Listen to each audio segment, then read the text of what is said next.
Live from the 607, it's the Ocho Duro Parlay Hour, where we're talking sports locally and nationally. Join the conversation on our social media with the hashtag ODPH, because here we go.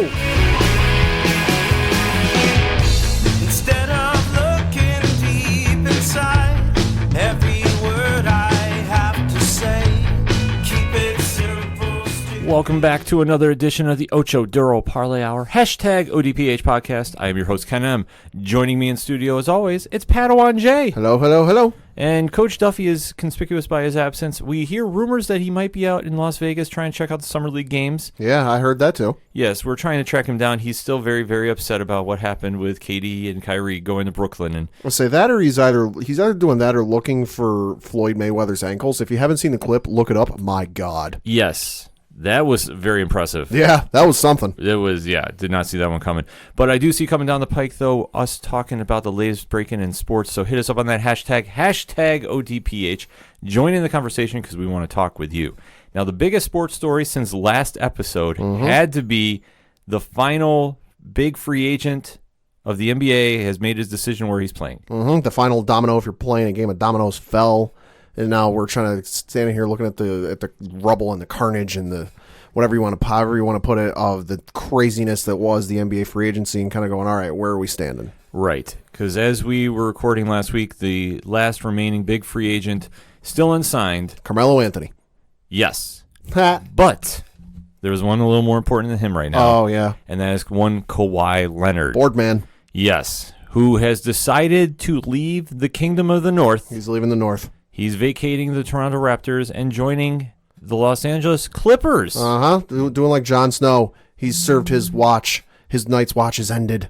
For you Game of Thrones fans, you'll get it. If you're not, apologies. But yes, as Ken said, he is leaving the Toronto Raptors and joining the Los Angeles Clippers on a 4-year, $140+ million deal with the Clippers. So, Pat, your initial reaction when you heard this? What? Yeah, that was my initial reaction, because I did not see the Clippers happening. I figured he was going to stay with the Raptors, because I figured with as much as that city has embraced him and as much as, the head coach up there has talked about liking him and how much fun he was to coach, I figured, he would have found the perfect fit for him after all the nonsense with San Antonio. But the more I think about it, the more this makes sense, because, now he can kind of write the own narrative for this team, and it's finally something that, like, okay, it's his team. As good as he was and as good as that San Antonio Spurs team was that he was on, that wasn't his team. That was something that had been established and been built since like the late 90s when they drafted Tim Duncan, and then they got Tony Parker, and then Manu Ginobili, and you had Greg Popovich in there. That's a well-established system that had been bringing guys in and building success. This, to me, makes sense for him because, you can kind of build your legacy off of this. Is okay, you're going to a team that, they're all right. They're nothing special. They're nothing to write home about. But he can kind of build things and kind of leave his legacy. This news broke in the middle of the night over the weekend, too. Yeah, that was the other weird thing, is I woke up to this and I'm like, wait, what? Yeah, this was almost a dreamlike scenario, per se. Because with Kawhi, obviously, in the storybook tale that has played out this season with him going to Toronto after leaving San Antonio, not in good terms. It was messy. It was very messy, and he was the consummate professional up in Toronto. And he played every night, and you have to say he changed the culture up there. That he really made an impact of just how he really made the Raptors his team. And they looked different this entire year. Oh, no, they did, because I think for a lot of years, the Raptors were kind of like, they weren't the laughingstock of the league, but they also weren't like the beloved darlings of the league. So they're kind of like, yeah, they're there. They're all right. They're nothing special. But then I think he definitely turned that culture around where, like, all right, you don't mess with Toronto. Right. He definitely established the whole We the North movement and the King of the North, and going to the Game of Thrones reference. And he really kind of just gave a new identity to that team, which it was, I don't want to say it was sorely lacking, but obviously they've had their issues trying to get further in the Eastern Conference Finals, except they ran into LeBron James every year. Yeah. And LeBron was LeBron, and they never beat him. And you can go through the lineage of that. So obviously with Kawhi Leonard getting there and giving them the storybook tale this season of the dramatic shot against Philly, which put him over the hump, and then the finals, which was newfound ground, and just how Kawhi and company took over, and obviously he won the chip there. So when it came time for free agency, it was very heavily rumored, okay, if he was going to go anywhere other than Toronto, where would he go? And he would go back home to Los Angeles. He is from California. He likes the weather out there a little more. Yeah. It's where he was thinking of going. And if you break it down, there was only one or two options he was going to go. And we've been saying it on the show for a while, too. He was going to Toronto or he was going to Los Angeles. Right. I didn't think it was going to be the Lakers, though, because he said multiple times, yeah, I grew up in southern Los Angeles, but I didn't grow up a Lakers fan. Right. So there's no luster or lure, where, my dad or my mom or, my uncle used to root for the Lakers, and I watched all the Lakers games when I was a kid, and I can't wait to put on the purple and gold. Like, that's not there for him. So it's like, okay, yeah, the Lakers are a cool team, but not really my cup of tea. Right. And especially, to this season where you're seeing certain teams putting together another super teams. Right. You're seeing like the Lakers are a prime example. The Yeah. Anthony Davis move and the LeBron making that happen to get him out of New Orleans. And they obviously cleared up enough cap space. They thought they were going to get a third superstar to play along with him. Right. And it was heavily rumored it was going to be Kawhi. But we've been talking about this on the show for a while. Right. Well, and there's some weird stories coming out that, up until Kawhi made his decision to go to the Clippers, I was reading some stuff that was, I guess the Lakers were trying to delay the Anthony Davis move in the hopes that they might end up landing Kawhi, but obviously that didn't work out. Now Davis is officially a Laker. Right. It was kind of a weird setup with the contracts and such when they're talking NBA free agency. It's a lot of just loose ends needed to be tied up. The I's needed to be dotted, T's needed to be crossed. Yeah, so obviously with the Anthony Davis move, there was a lot waiting to see what Kawhi was going to do because obviously with cap space and such, they need to factor a lot into the books. And this was the year, though, as we've discussed on here many times, that teams such as the Knicks, Brooklyn Nets, Clippers, Lakers were trying to clear as much cap space as possible to sign multiple superstars. And when we heard the Lakers were trying to make that final push and clear out that third mega superstar contract, we all thought, okay, maybe Kawhi was going to go there, but it didn't really make a lot of sense. Just kind of seeing from what we perceived from him in the media and just his actions, that he didn't really want a whole super team mentality. Like, why would he go there when he's been the guy that has been essentially the super team killer? Yeah, the legend killer. He defeated the Miami Heat when they were on their run, and then he defeated the Golden State Warriors when they were on their run. Yeah, so it didn't really make sense for him to go join up with LeBron and Anthony Davis. If he did, I would have said the season is over. So it's almost like he's an existential force, like you see in comic books or movies or something like that, where like somebody gets too powerful, and this force comes in to keep him in check. The Heat got too powerful, in comes Kawhi.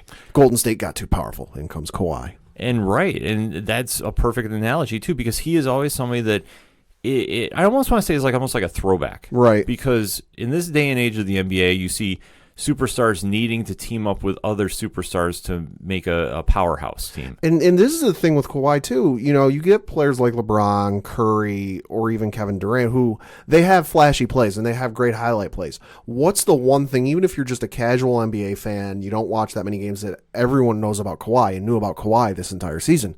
His laugh. Yeah. Like, at no point where you saw Kawhi highlights. Obviously, he had that game-winning shot in the playoffs against the 76ers. But, like, you weren't going out. He wasn't like he was going out and averaging a triple-double throughout the entire season. It's not like he was putting up insane numbers. He played. He did well. But by and by, he was kind of under the radar. Yeah, he definitely flies low-key under the radar compared to other superstars. That he is just somebody that is all business when he steps on the court. And that's why I said he's almost like a throwback in a sense that he doesn't really need a super team per se. No. Now, obviously, and we'll get to this next segment, he did join up with somebody out in the Clippers to kind of form a strong force out in the West. See, I don't view that, and I know we'll get into this as the next segment, but I don't view that so much as a super team as kind of like, role players. Right. It's debatable on what you think of Paul George's game. Yeah. And I think that it just depends on what you personally perceive him to be. Is he a superstar on that level, or is he a great player that is a little higher than a role player, so to speak? You can debate this. Yeah. But for Kawhi, who has written his own legacy now, for him to go to the Clippers, and especially this is such a big move for the Lakers, how is it that in this day and age, and I'll be the first one to say this, The Knicks and the Lakers aren't drawing the big free agents per se. No. It's the Nets and the Clippers. Yeah. No, it's wild to see that, like, for a lot of years, the Clippers have been kind of the little brother to the Lakers, where, it's like when you're hanging out with your friends and you got a younger sibling, and the younger sibling's doing something to get attention, and you're like, oh, but don't pay any attention to him. He's just being a goofball. It's kind, and then all of a sudden they start paying attention to your little brother because it's like, oh, hey, no, they're actually doing something kind of cool. Like, that's kind of where we're at, where it's like, okay, the Clippers aren't just the joke, they just rent out the Staples Center. They don't run the Staples Center. Like, no, there could be a very good chance that, like, you might see a switch in power in the LA market where, the Lakers might not be the favorites anymore. It's going to be an interesting season with those two teams, and Pat's right. This is going to be one of those times you see the media focus shift a bit off the Lakers. I mean, the Lakers are going to be the Lakers, and you can't say, okay, well, they're just going to fall under the radar. But for them not to land that big free agent after clearing out that cap space, that's very telling in its own right. And for the Clippers to pull this move off, I mean, I know it's a definite new team out there, and obviously since the Donald Sterling incident and Steve Ballmer. Yeah, Steve Ballmer, former Microsoft head honcho, which, man, I wish I was in the room when he found out about this news. Because if anyone knows about Steve Ballmer's reactions, YouTube it. It's a thing of gold, of internet gold. I just wish I was in the room when Steve Ballmer found out about this. Right. When he took over the team, obviously they've been making some moves, and they've definitely been making some things happen. Yeah. And they've transitioned from Blake Griffin and Chris Paul and DeAndre Jordan to where they are now, which, I mean, to see how this team is set up to make a run, this team is going to definitely make some runs deep in the playoffs. I mean, arguably, and I'll stick to this now because I said on last week's show, if Kawhi went to the Lakers, it was done, and it was going to be them and Philly in the finals. Yeah. I'm even going to give you my early ODPH prediction. It's going to be the Clippers and Philly. Philly is a lock for me in the finals. I'm sorry. That's just how it's going down. Well, I mean, if you look at the odds makers, obviously the Clippers jumped to overall favorites with 3-1 odds to win the NBA Finals. But then if you kind of flip and you go, all right, well, the Clippers are coming out of the West. Who's coming out of the East?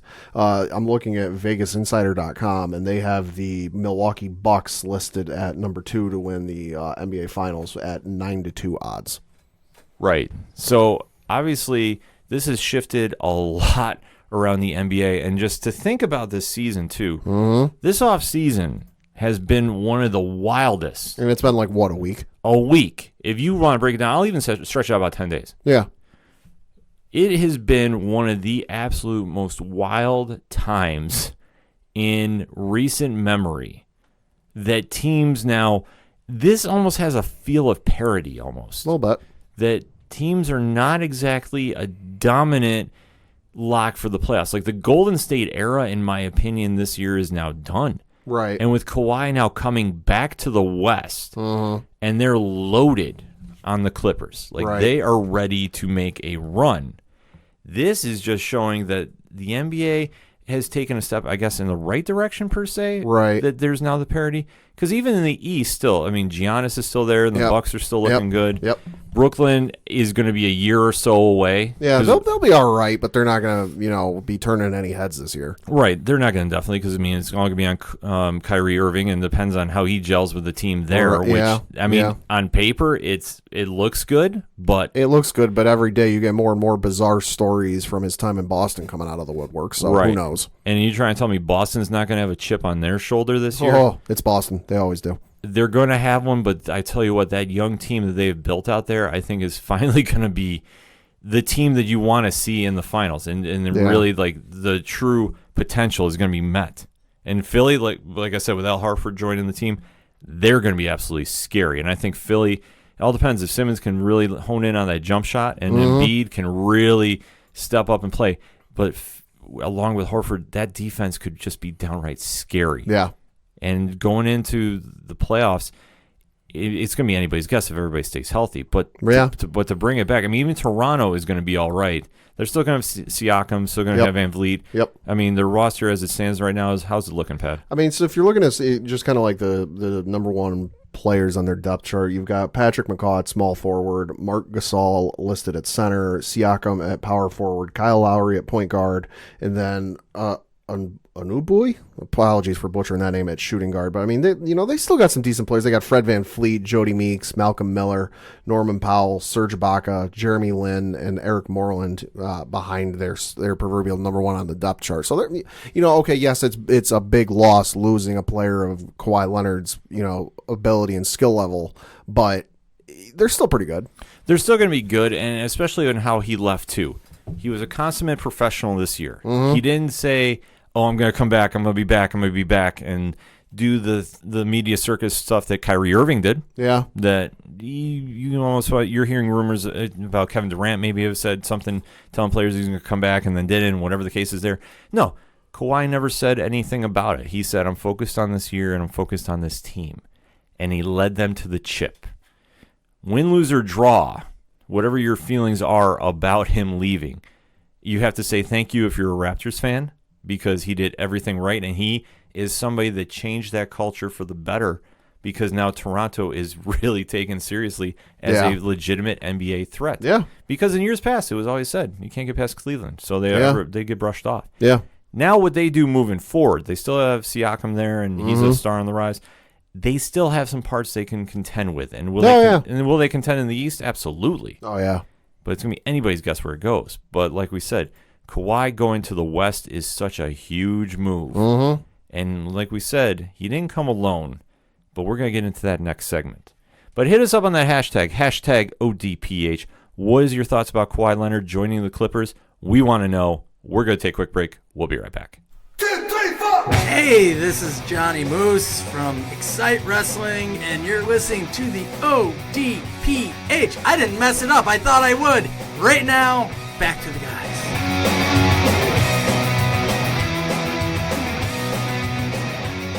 Coming back for segment number 2 on this edition of the ODPH podcast, and we are still talking some NBA. Mm-hmm. And as we said last segment, Kawhi Leonard has left Toronto, gave them a great legacy, but now he's going back to Cali and has joined up with the Los Angeles Clippers, not Lakers. And he didn't come alone. No.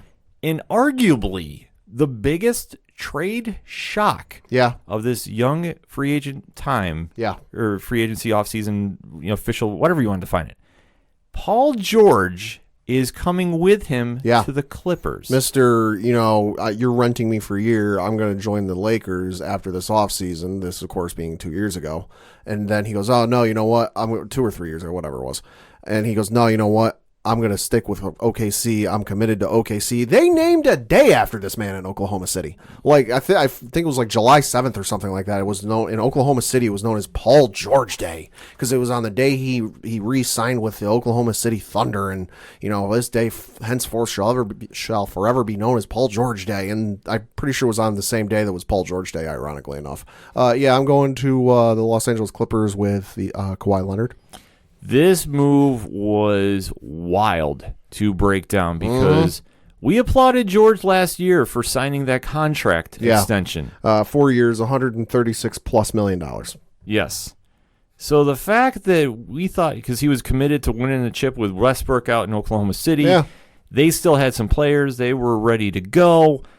And to see it fall apart just was mind-blowing. Yeah. To see that this is now the situation. Albeit, though, the Clippers gave up a ransom. They gave up the farm and then some. Holy sugar cookies. They gave up these are the picks they gave up. They gave up a 2021 unprotected pick from the Miami Heat. They gave up a 2022 this is what they gained, I should say. 2021 unprotected pick from the Miami Heat. The 2022 unprotected pick from the Clippers, a 2023 top 14 protected pick from the Miami Heat, 2023 pick swap, a 2024 unprotected pick from the Clippers, a 2025 pick swap, and an unprotected pick in 2026 from the Los Angeles Clippers, along with Shai Gilgeous-Alexander, apologies if I butchered that name, and then Danilo Gallinari, all heading to one Oklahoma City. This was a huge move for the Clippers to pull off because giving up that many draft picks, you're going all in. Yeah. And it's not a bad move. No. But it's just, you had better make sure you bring home that chip to give up that much. Yeah. And obviously with Kawhi Leonard and now Paul George on that team, they have a huge chance to do it. I mean, without question. Because like we said, Paul George, committed last year, and we were applauding that he wanted to stay in Oklahoma City. And we didn't really hear about a ruffling of tension in the locker room that he couldn't play there. No. And this was just kind of very surprising. And as we're hearing that the idea came to be about maybe getting him out of Oklahoma City to join over in the Clippers is a huge move. Right. I mean, it's kind of like you said. We didn't hear anything about ruffling of feathers, personalities not gelling. I mean, we all remember the whole situation with Kevin Durant and the Warriors and what was, what might or might not have been said behind closed doors and even in the media. There wasn't anything like that. I mean, as the saying might go, all quiet on the Midwestern front. Right. I mean, and you look at it. I mean, Paul George last season averaged 28 points a game with 8 rebounds, also averaged 8 rebounds a game and 4 assists a game. So a good season. A good season, but still, just the fact that it flew under the radar, and obviously how they exited the playoffs, though, not the best way. But to hear that the Clippers went all in to pull them out, or pull him out rather, to bring him over, is a huge move. And if anything, this is just to say this is a statement move, I don't think I'm using the right words. Right. This is just a definition. We're here when we're taking over the West. We're not backing down from your Golden States. I say to quote Bray Wyatt, at least old Bray Wyatt, who knows if he does it these days, Los Angeles, we're here. Yeah. And they definitely have stolen any thunder, no pun intended, from the Lakers. Yeah, I mean, this was supposed to be the season of the off season of the Lakers. LeBron's getting all the players he wants, and things are going his way, and he's changing numbers, and he's got Anthony Davis, he's got DeMarcus Cousins, he's got this, he's got that, and all of a sudden, we're taking your thunder. Right. This absolutely took the headlines, and this made them arguably the favorite to win in the West, and I can't argue it right now. No, I mean, you look at their projected starting lineup, if everything goes the way it should, and there aren't any freak injuries between now and the start of the season, their projected starting lineup would be Patrick Beverley at point guard, Landry Shamet at shooting guard, Kawhi Leonard at small forward, Paul George at power forward, and then Montrezl Harrell at center. Yeah, and you have Harkless off the bench, too. And I mean, hello defense. Yeah, they're not going to let anybody score on them. I can't wait to see this unit against Golden State in 2 years. Right. When Klay Thompson's healthy again. Right, yeah. That's what I want to see with this lineup. Yeah. Because who's going to be dropping 100 and whatever on them? Not too many teams. No. You might have an off night here and there. But looking at how this is structured, and now what's going on with Oklahoma City, that now they're entertaining offers for Russell Westbrook. Which almost makes me wonder, okay, they're entertaining offers for Russell Westbrook, and it even sounds like Russell Westbrook is even open to being traded. We've heard some teams thrown out there that he might be interested in going to. But if you got to give up 7 picks and 2 players to get Paul George, who, good player, borderline great player, but to me isn't like, he's not a superstar. He's not a superstar, and he's not a player that if I'm a GM of some team that needs to do a rebuild, I'm not going, who we build around? Paul George. You might bring him in to facilitate a role, but to me, he's not a player you build around. If that's what they're giving up for Paul George, what in the world are you going to have to give up for Russell Westbrook? Well, let me offer this scenario, too, before I get into this.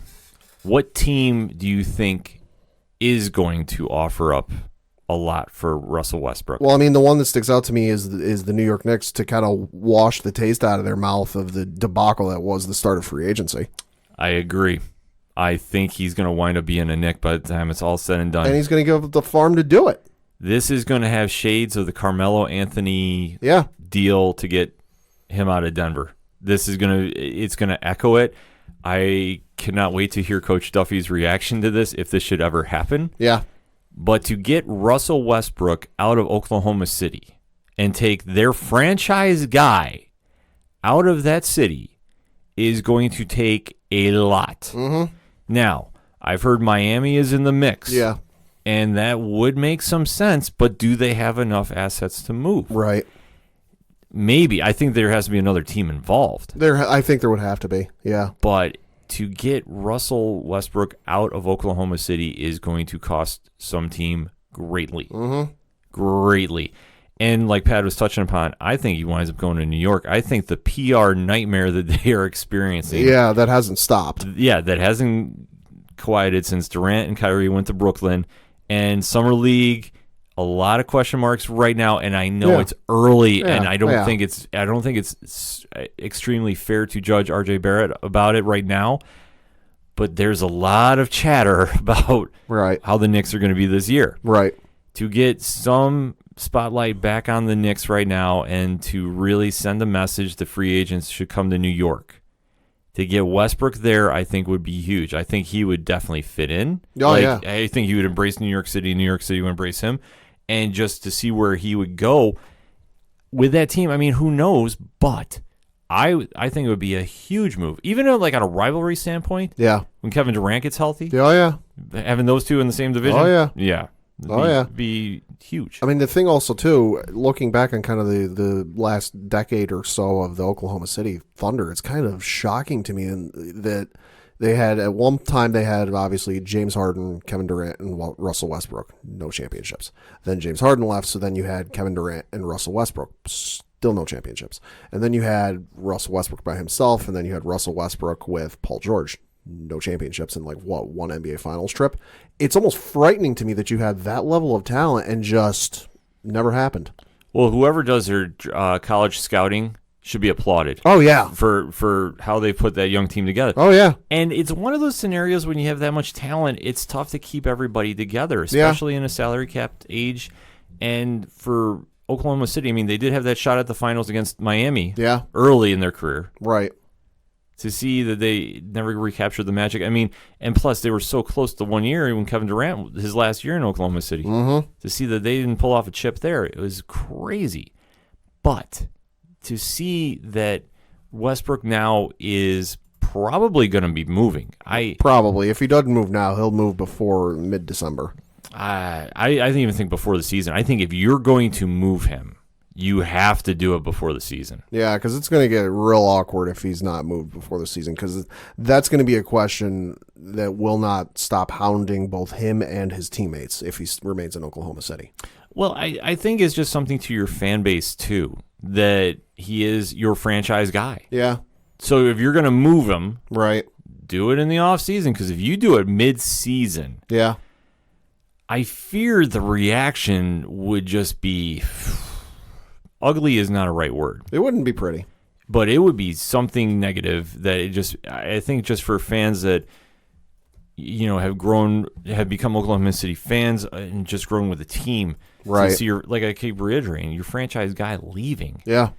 It's like do it in the offseason if you're going to do it, and then it'll kind of ease into the season as you go. But if they're contending, so to speak, right? Because in the West, obviously them losing Paul George is going to hurt, and depending on how the rest of the team shapes up after everything's all said and done with free agency, I don't see Oklahoma City ranking in the top echelon of the Western Conference. No, it'll be a down year for them for sure. Right. So if you're going to do it, do the rebuild early. Start it early.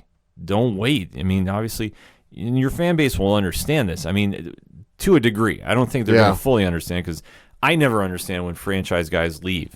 Right. But I get it. It's a business, and obviously teams got to do what teams got to do, and it happens. But for Westbrook to leave Oklahoma City, and you're right, Pat, I mean, just looking at how their track record has been in the playoffs, they've been on the door so many times. Mm-hmm. To not pull off a chip. We'll say they've been the bridesmaid how many times, and never the bride. Right. To see that this could possibly be the end of that run, it's bitter. It's just kind of a bittersweet thing. Yeah. That it's just like they've done so much and they've established so many young stars there, but to see them never get a chip it's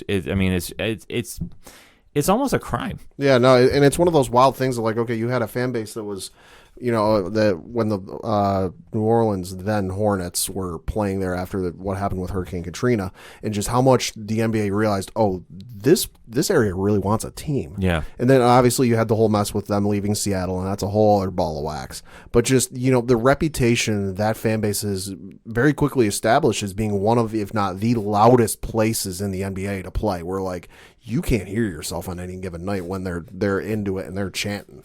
For that fan base to just kind of like, all right, we're loud, we're here, we're making our presence known, to like not get anything out of it. It's kind of sad.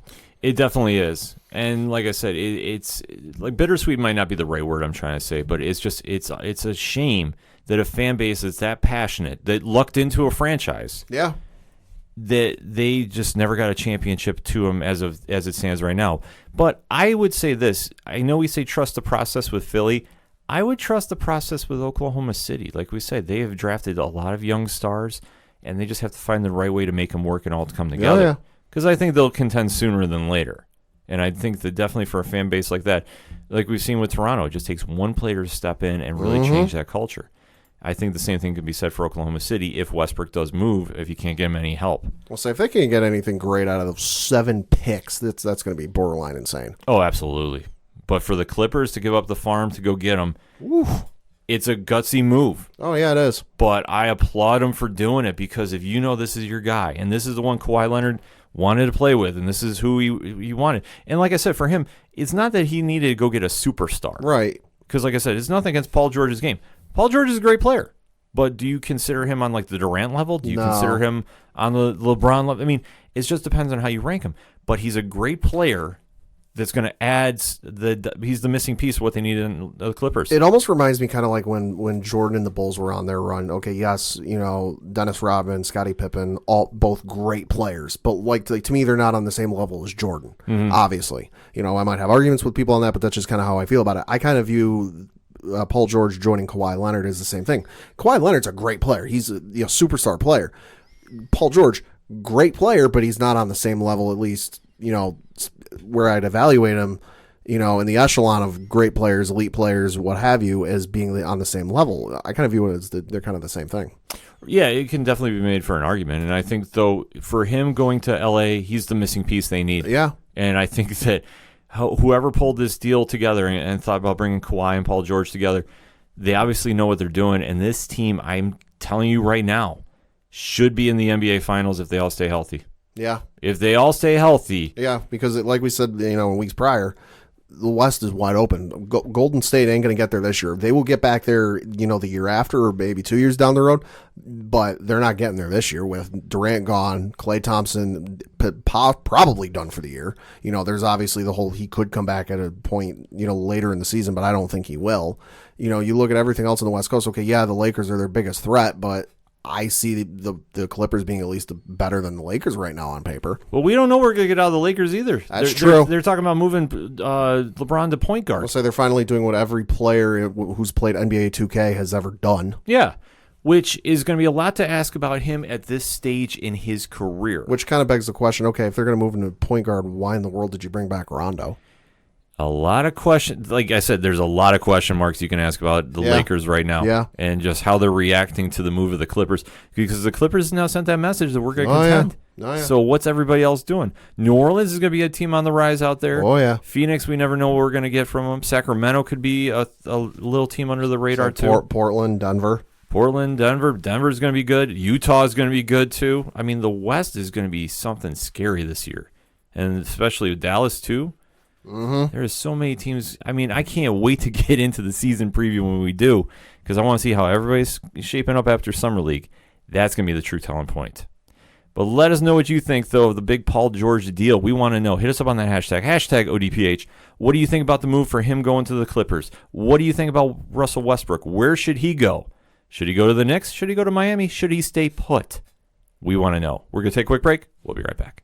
Hi, this is Jimmy Gazdick from Crimson Brethren and Floodlands, and you're listening to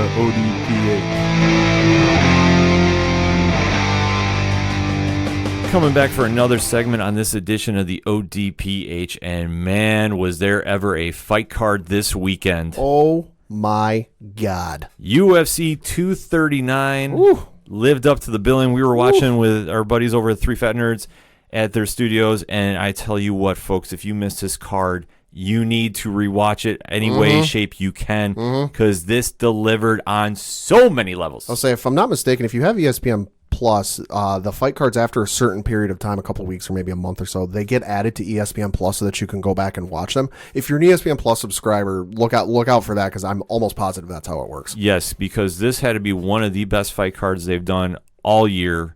Yeah. And yeah. I tell you what, we're going to break down the main card. Pat, kick us off here. All right, so the main card, you started off with Michael Chiesa defeating Diego Sanchez by unanimous decision in the welterweight division.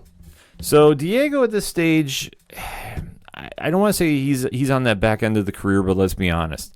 His skill set, he's not getting crazy knocked out, but he's on that end of Father Time. And Chiesa, I tell you what, him at 170 is going to be a problem for a lot of people. I mean, you bring up Diego Sanchez. His first professional fight was way back in June 21st of 2002. So the man has been fighting now for, just over 17 years. I mean, I'm not saying it's time to hang up, but, you might want to think about it at the end of your contract. Well, one thing I think that they should do with him, I mean, obviously he took the loss, and I don't see him making a run for the belt at this stage. No. One thing I would love to see at 155, and I know he'd do the weight cut, and for the life of me, I can never understood why they didn't do the immediate rematch or rematch earlier, is the fight that got inducted into the UFC Hall of Fame. Yeah. Him versus Clay Guida. Yeah. Why they don't do that fight at 155, just run it back one more time, I think that would be a perfect next step for him. I truly do. At this stage, Diego, I mean, his skills are slowing down, and Chiesa just looked huge, too, at 170, which for him and his wrestling skills and grappling skills, like I said, he's going to be a problem. I'm not sure where he goes next, but I tell you what, I'd be very, very wearisome if I'm his next opponent, because he looks like he's on that level and he's going to be making a run. Well, so yeah, Chiesa's last two fights, obviously he beat Diego Sanchez, he beat Carlos Condit, and then he lost to Anthony Pettis and Kevin Lee. So, I mean, he's making a rise in the welterweight division. Obviously, you got Kamaru Usman, and then Tyron Woodley is the number one contender, with Colby Covington and Jorge Masvidal, which, I mean, we'll get to him in a minute. My God. Yeah. But Chiesa definitely making some waves in welterweight. Yes. So where he goes from here, anybody's guess. After that, you had a light heavyweight matchup between Jan Blachowicz and Luke Rockhold, making his light heavyweight debut. Jan Blachowicz defeated Luke Rockhold by knockout in the second round.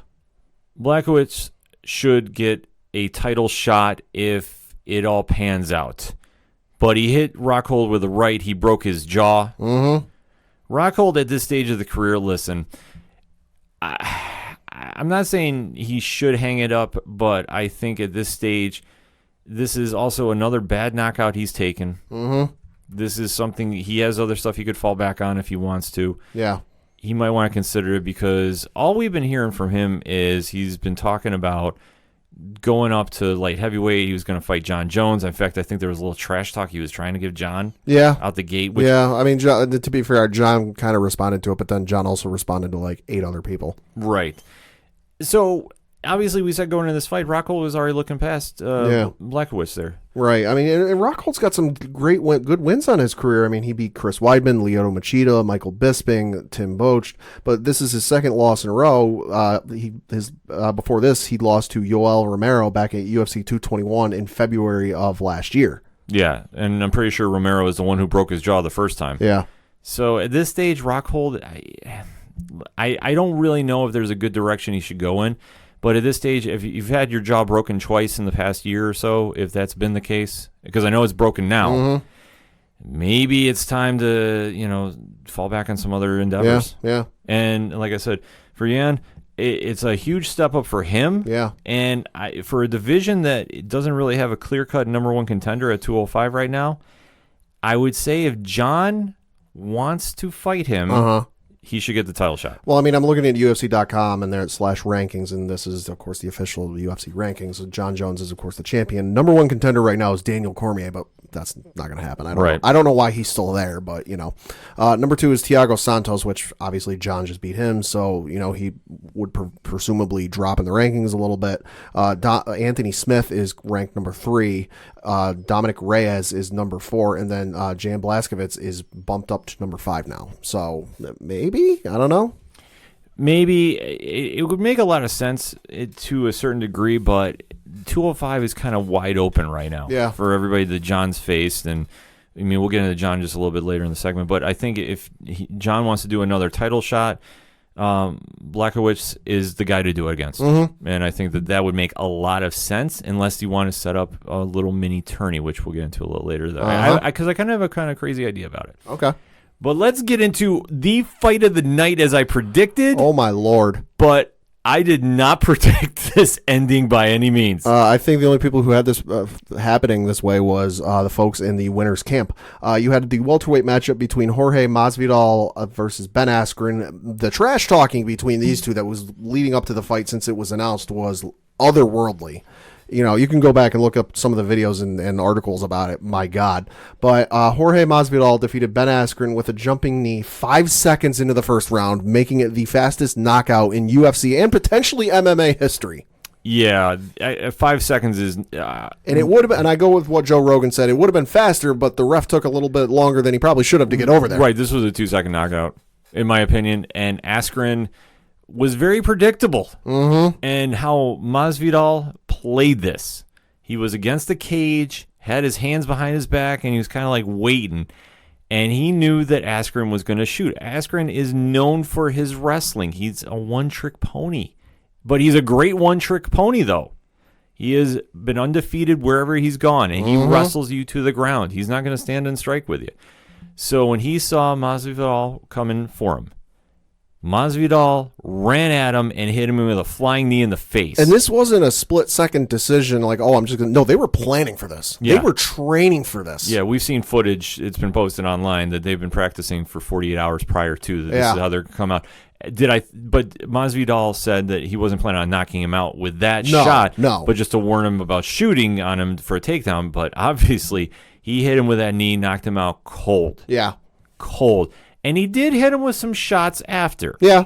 Now, Pat, I'll ask you this question because I have my opinions about this. Do you think that he should have been throwing those shots? No, but I kind of, given the heated rivalry and even now, as we record a couple days after the fight, how nasty it's been to the point where Masvidal has told Askren, listen, if I see you in Whole Foods trying to eat any healthy food, I'm going to knock it out of your hands. Like, the fight is over. Like, they're potentially... There might be a rematch just because it was 5 seconds, but like right now, there really shouldn't be any trash talking, but they're still trash talking each other. Well, to a certain degree. I think I actually agree with Masvidal on this one. The ref didn't stop, and we know until there's a ref stoppage, you should keep going. Oh, yeah. Now, this has happened before. This happened with Dan Henderson landing a shot on Bisping after he knocked him out cold. Yeah. You can understand this is a fighting game and this happens. Yeah. Is it the best look per se? No, but it's completely legal. It wasn't a dirty shot. Right. It's just, and Masvidal had a point because in the post-fight, in the backstage presser, not in the cage, but in the backstage presser, he made a very good point. I'll kind of paraphrase a little what he was saying. When you have somebody trash talking and talking about family and culture and such, where do you draw the line of like, okay, I'm going to hit you in a fight. I'm still hitting you because the ref hasn't stopped it. Yeah. Like I'm supposed to be a bad guy for doing it after you Right. said all this. He makes a valid point. No, he does, and it's conversations we've had where you don't want to stop until the ref says it's over because as bad as it might look, you don't want to take that risk of, the guy snapping to and coming to and swinging up at you and getting a lucky shot off you and he drops you. Yeah. You want to go until the ref says so. But and at the same token, I understand where he's coming from because personally, if it were me, I draw the line at family. Like, you can talk about me and you can talk, if I'm a fighter, you can talk about me and you can say I'm trash, I'm awful, I don't know what I'm doing, I'm this, that, and the other. That's fine. You can do that till you're blue in the face. The instant if you bring family into it, that's where I draw the line. Right, and this is a precedent that Conor McGregor has set. Because he goes all in on people, too. Oh, yeah. And this is where Khabib was jumping in and saying, this is where it caused the whole issue there. Yeah. That if that's the case that Conor does, because and if I'm wrong about that, I do apologize.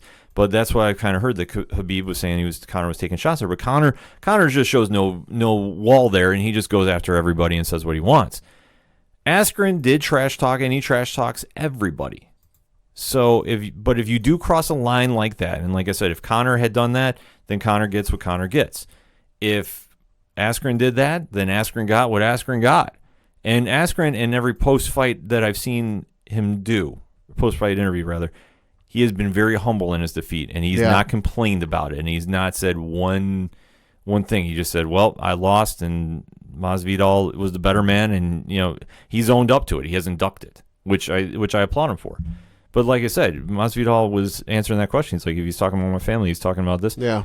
I have no grounds with that. And one thing I know, when I've talked with common man Vince Iatoli from Crow's Nest MMA here locally, he's saying Masvidal is not that guy you play around with and do that stuff with by any means. And you could tell by that post-fight presser he did after. Askren and him should kind of avoid each other moving forward. Yeah, probably a smart idea. Yeah. For Askren, where he goes from here, you know what? It's any guess where he can go. I mean, this is one loss. First on his career. Would he do a rematch or a fight against Darren Till? That would make some sense. But for Masvidal, it's hard not to give him a title shot after this. Right. I mean, I know Usman is the champion. Yep. He's waiting on the Covington Lawler fight fallout because that's going to have a huge impact. And that takes place August 3rd from the Prudential Center in Jersey. Right. Because if Covington wins, you have to make Covington Usman. Yeah. You have to. If Robbie Lawler wins, you have to make Masvidal versus Usman. Oh, yeah, because, I mean, I'm looking at the rankings on UFC.com. Robbie Lawler is currently ranked number 10 in the welterweight division. Okay, yeah, great. If he potentially beats Colby Covington, great. You beat the number 2 ranked guy. That doesn't mean you automatically get a title shot. You could give it to him on his pedigree, like if you wanted to, but it wouldn't make a lot of sense. No. At least in my opinion. No. But Robbie is that guy that, you know, he's almost a Cerrone-like fighter that you just tell him when to show up and he shows up and he'll be there. He in fact, he even wants a rematch with Askren too. Which, that one I understand. I'd be okay with that as well. Yeah. And I think, obviously, if you threw him that fight instead, sure. And like I said, Masvidal has done enough. And if you take a look at his record, he's been on a tear, and he is that guy. And I tell you what, I am hoping it is him versus Usman. And I will tell you this. We talk a lot about chiclets are going to fly and teeth are going to get knocked out and there's going to be blood everywhere and just, you know, that whole mess. That fight is going to be just a straight up battle that is going to be just, I don't want to say barbaric, but it's going to be violent as all blazes. Oh, yeah. It's going to be incredible. Like, it's going to be a tremendous performance on two of the best strikers in all of MMA going at it, and they throw hard, and it's going to be incredible if they can pull that fight off because that's just a dream fight for MMA fans.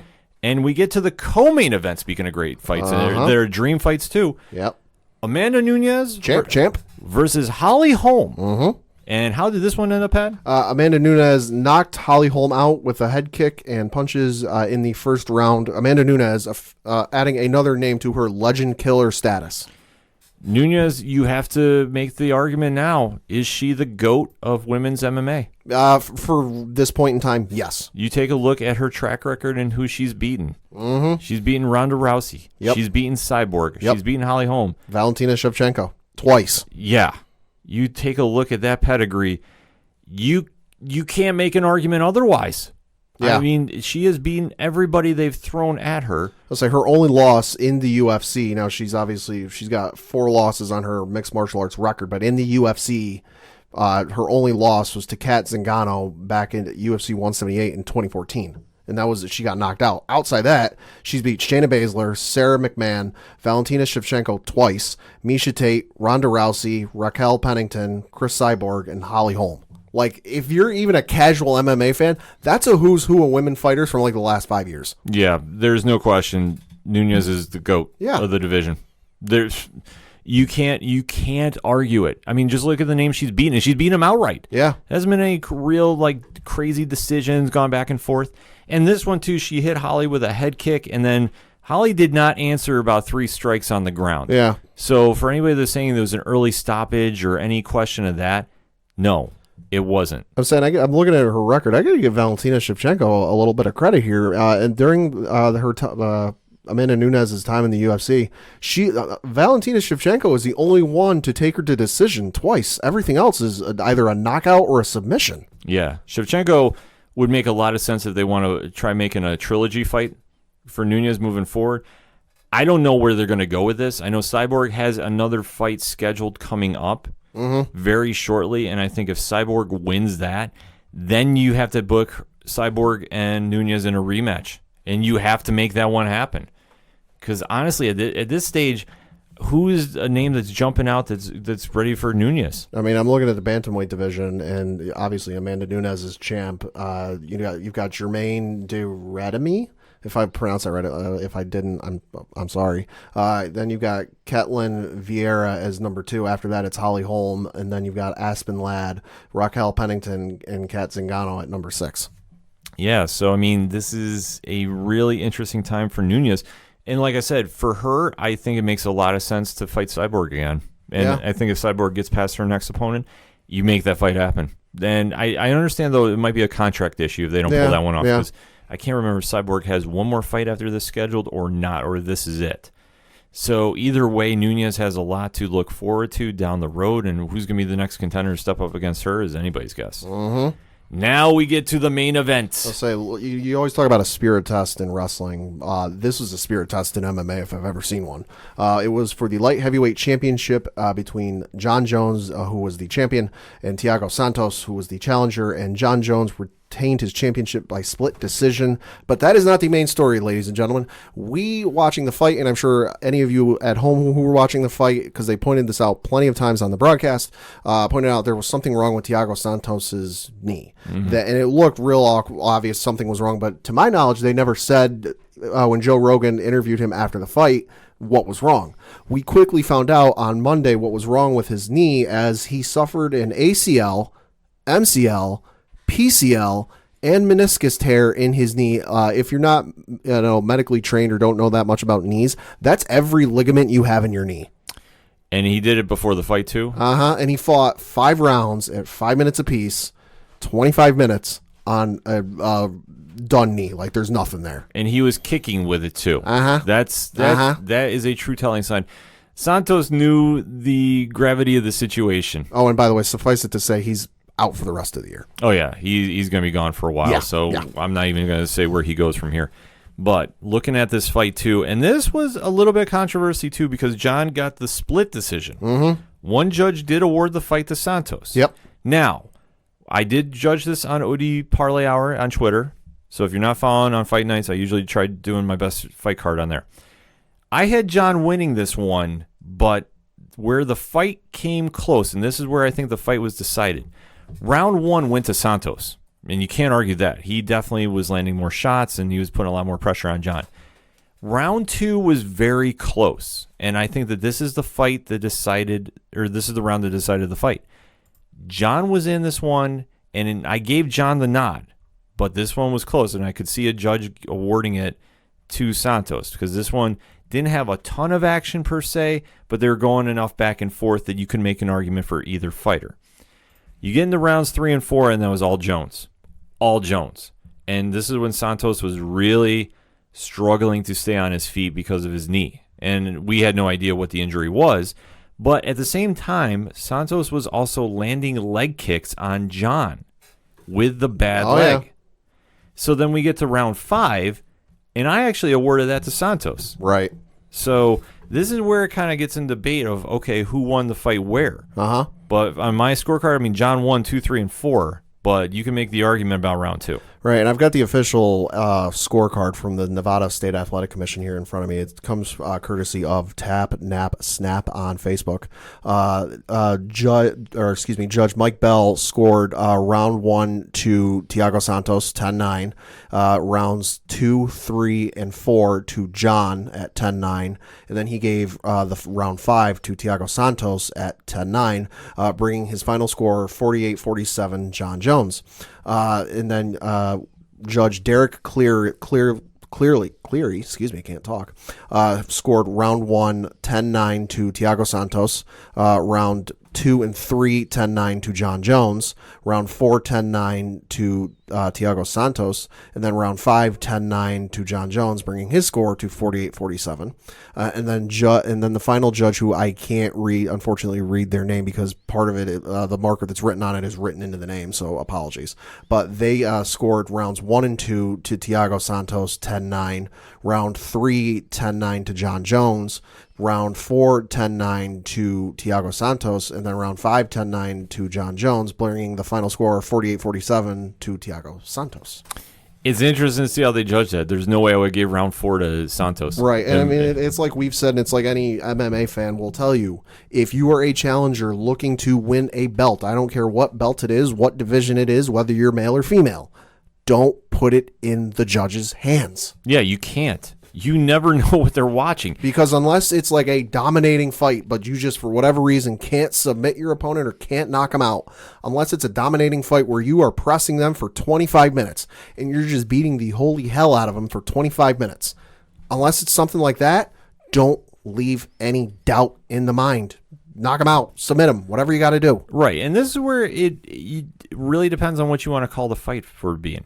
Because this one, John was very tested. Yeah. He was very tested in I'll this say, one. if I'm not mistaken, there was video after he went to leave the arena where he was actually in a wheelchair. Yeah, because Santos was nailing him with those leg kicks. Oh, yeah. And you can't argue that. And this is where it was very interesting to see that John was tested against somebody that maybe he took a little too lightly. Like, this seemed like this whole fight he was kind of a little lackluster about getting into and really not jumping in and really excited about it. So that being said, though, John was tested. He weathered the storm. He is still arguably the GOAT of men's MMA. Now the question is, where do you go moving forward? That's the question we have after every time he defeats a guy, and I just have no idea because I'm looking at the rankings. As I mentioned before, Daniel Cormier is listed number 1, but that's not happening.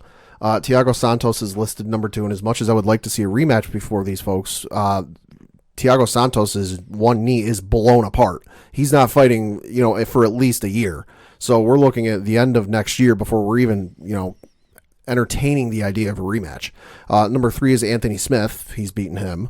Number 4 is Dominic Reyes, who, if I'm not mistaken, I don't believe John's fought him. No. Number 5 is Jan Blazkowicz, who, again, he hasn't fought him either. Number 6 is Alexander Gustafsson, which he's beat him twice. You've got Volkan Ozdemir at number 7, Corey Anderson at number 8, Ilir Latifi at number 9, and Glover Teixeira at number 10. So this is where my idea is, because John was on Twitter this past week, and he was asking fans, okay, well, who should I fight next? And there was talk of a lot of names were getting thrown, but the major talk one was moving up to heavyweight. Okay. And alluding to he would fight the winner of Cormier-Miocic. Now, he didn't come out and say it, but he was definitely seeming like he was retweeting and entertaining that one a little more to the fans. So Sure. I don't know if per se that one is on the roster or on the radar, so to speak, but that would make a lot of sense in this scenario. Sure.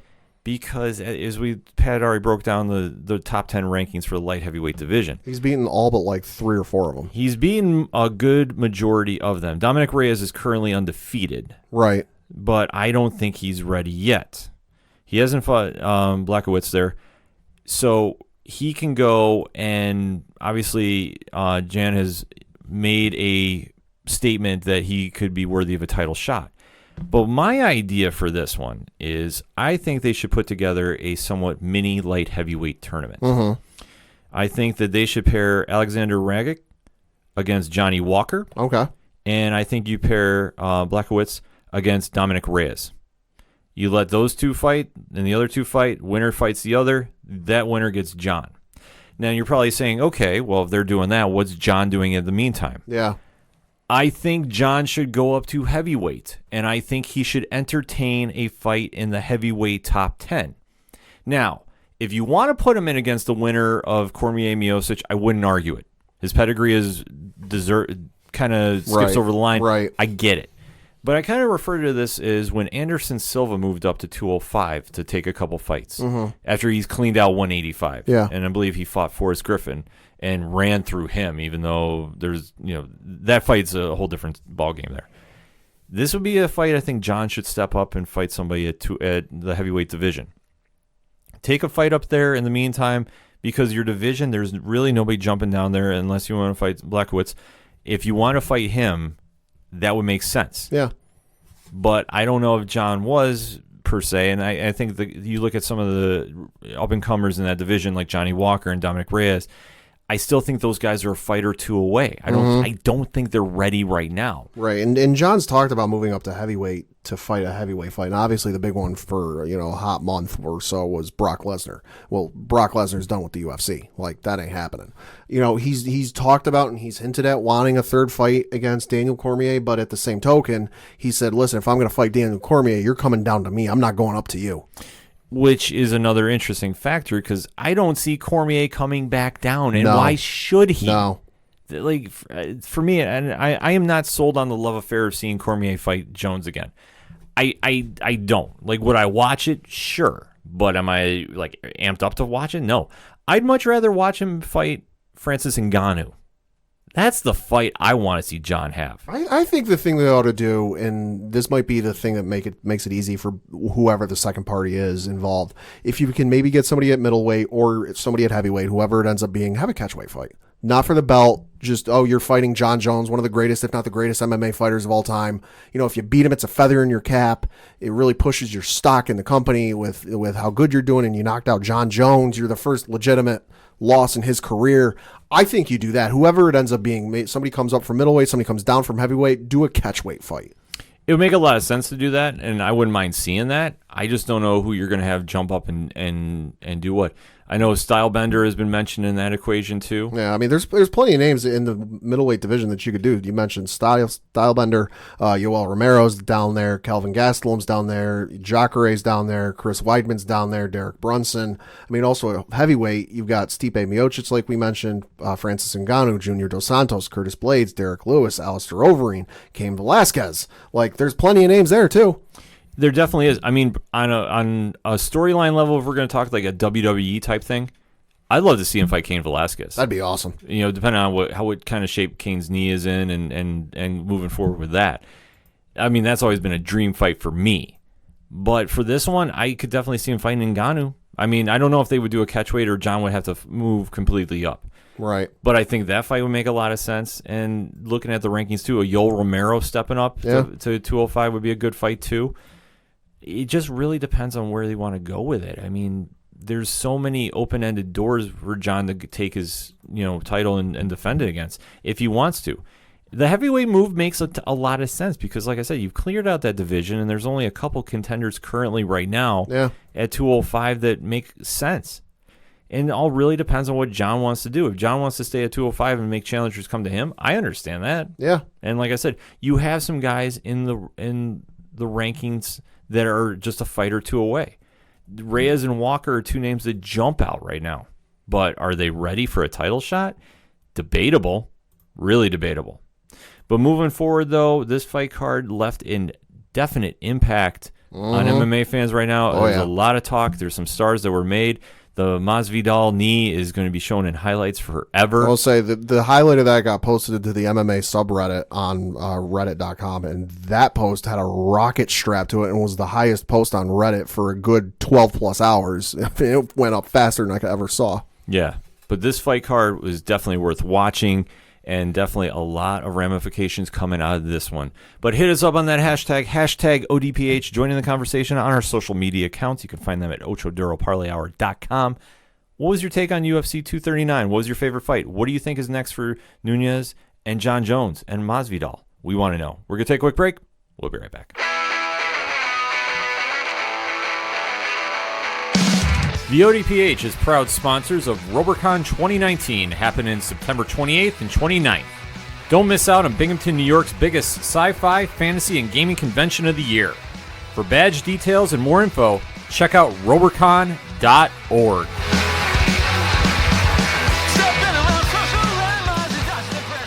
Coming back for the final segment on this edition of the ODPH. Pad, what about that local minute? Well, local minute, of course, we got to talk a little Binghamton Rumble Ponies news. As we record, they are in a little bit of an off period because they have the Eastern League All-Star game coming up on Wednesday. July 10th. That taking place at 7:05 in Richmond, Virginia. So if you're in the Richmond, Virginia area and you want to check out some great minor league baseball players, definitely check that out. But as for their previous games they had leading up to that, they lost a 3-game series against Erie, and then they won a game against Akron, lost one, and then won the remaining 2 to win that series 3-1. When they get back from the All-Star break, right the day after, they've got a 4-game set against Portland and the Sea Dogs before returning home on July 15th to play a 3-game series against Reading. For more information, times, and everything else you need to know, bingrp.com. Definitely supporting some baseball and going into the rounding our bases right here. We have to talk about a little local connection here. A little local connection because as everyone knows, last night as we record was my favorite thing of MLB All-Star Week, the Home Run Derby, because you never know what you're going to see, and my God, was last night the best one I think I've ever seen.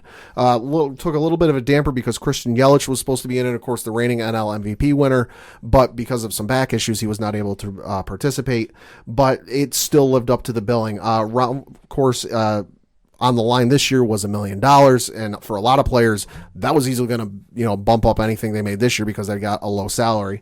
But kind of the big headline was Vladimir Guerrero Jr., of course, the son of MLB Hall of Famer Vladimir Guerrero Sr., played a lot of years for the Expos and then the Anaheim Angels and a whole bunch of other teams. Came out and in the first round broke Josh Hamilton's record from, I believe it was 2007 when it was the last year of the old Yankee Stadium. And a record of 28 home runs in a round, and he hit 29 home runs. He then followed up that round with advancing, and then also Jock Peterson of the Dodgers advanced, along with Peter Alonso of the New York Mets and Acuna Jr. of the Atlanta Braves advancing. Vladimir Guerrero followed up that round with not one of the best round of a home run derby I've ever seen in my life. Now, I've been a little critical in recent years because I'm a fan of the old style they used to do it, where you get 10 outs. And then I didn't, kind of enjoy the whole time system because I thought it was a little hokey and a little weird because of some of the rules they've employed. But you know what? I'm willing to put that in the past because this was the best round of a home run derby I've ever seen. Guerrero Jr. came out in the second round and promptly, we thought he broke his own record because they were saying 30 and then they changed it and took one away from him. So he tied his record. So it's like, good luck, Jock Peterson. No tall order. You got to, match, if not beat, the single round home run record. He tied it and came back with 29. And of course, the way it works now is instead of 10 outs, you have 4 minutes to hit as many home runs as you can. And then I think you're supposed to wait until the ball lands, but they were kind of bending the rules a little bit, which I'm fine with. It was exciting stuff. Yeah, it definitely was must-watch TV. I have to say, the Home Run Derby has always been a captivating event of the All-Star Weekend. Yeah. And this was no exception. And this one glued to the TV, especially. We've had the opportunity to see Vlad Guerrero Jr. play down here against Binghamton. Yeah. But we also saw the winner of the Home Run Derby play a couple seasons down here. Yeah, so that being one Peter Alonso. But the nutty thing back to Guerrero is he has the 29 home runs, and then so they're tied. All right, well, we can't have them both. I really wish they would have just, all right, you know what? Both of you go to the finals. We'll have 3 men in this thing. Would have been good on my part. But so they come back with that. And they're like, all right, so they're tied. Then they go into a 1 minute kind of, you got 1 minute, hit as many as you can. Well, so then Vlad Guerrero Jr. comes back and hits 8 home runs. And then, all right, no tall order, Peterson's got to do that. And I'm sitting here thinking, all right, this works more in Vlad Jr.'s favor because he had to sit there and watch Jock Peterson hit his home runs. Peterson just swung. No, Peterson came through in the clutch and tied him. So then we go into the swing off. They get 3 swings apiece. If you don't hit a home run, it don't count. You get an out. So they go through the first swing off. Mulligan, they're still tied. Let's do it all again. So then they come through, and Vlad Jr., ends up with 40 home runs in the round, which I don't think that's a record that'll ever be broken. No way. And Jock Peterson finishes with 39. Switching to the other side of the bracket, Peter Alonso, which this was the wild thing, Ronald Acuna Jr. of the Braves, by the time he gets up to bat, he hadn't swung a bat in like an hour, they said, because of all the craziness with Vlad Jr. and Jock Peterson. But Peter Alonso edges out Ronald Acuna Jr. with 20 home runs to his 19. So then you get to the finals, and it's like, all right, you kind of think of the past with Josh Hamilton and other players who have hit a monster amount of home runs. They get to the final round. They're a little tired. They're not going to be able to do much. No, Vlad Jr. comes back and hits 22 home runs.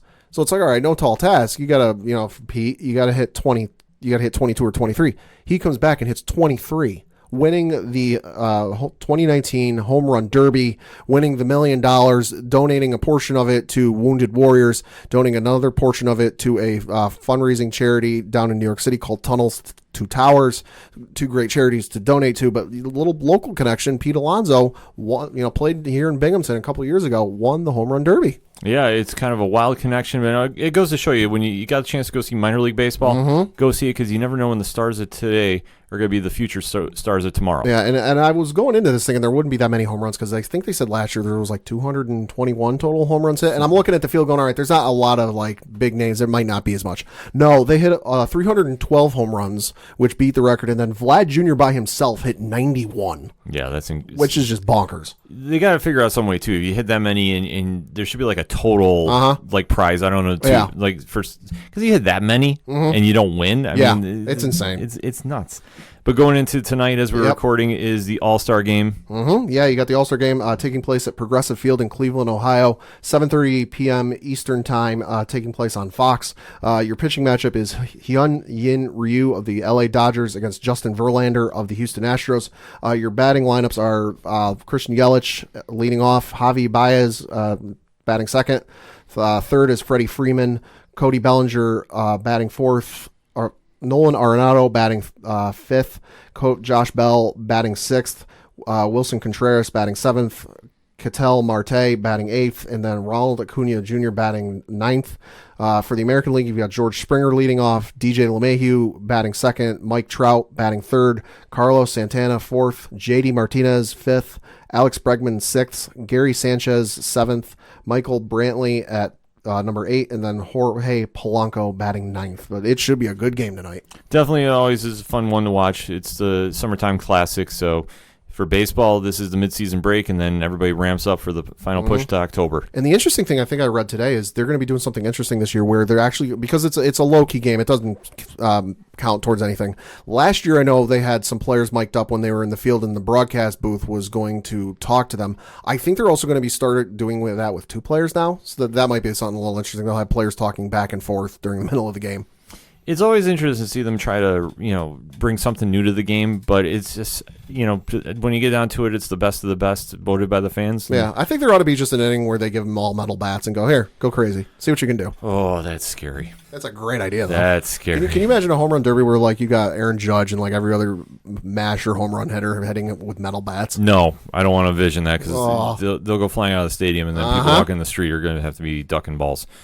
So for my round in the base, I'm actually going to defer to Coach Duffy because he is texting in from an unknown location. We're thinking he's still out in Vegas, and he's saying forward Marcus Morris could be joining the Knicks after something is going on that he's now not going to be signing or backing out of a deal with the Spurs. I didn't know you could do this. Interesting. I don't know. It's something that he's saying, and I got the link here from ESPN, and they're saying free agent Marcus Morris could abandon a 2-year, $20 million agreement with the Spurs and accept a 1-year deal with the Knicks. Interesting. Must be something going on there. I'm not sure exactly what's going on with this. I'm sure we're going to hear some more about this in the next couple of days, but this is a little odd to me because the Knicks did go out and they did sign forwards in the offseason. They signed Taj Gibson and they signed Julius Randle. So to add Morris to the rotation is a good move, but does that mean that they are going to try flipping somebody to Oklahoma City? Because that is how I'm reading this. That might be the case.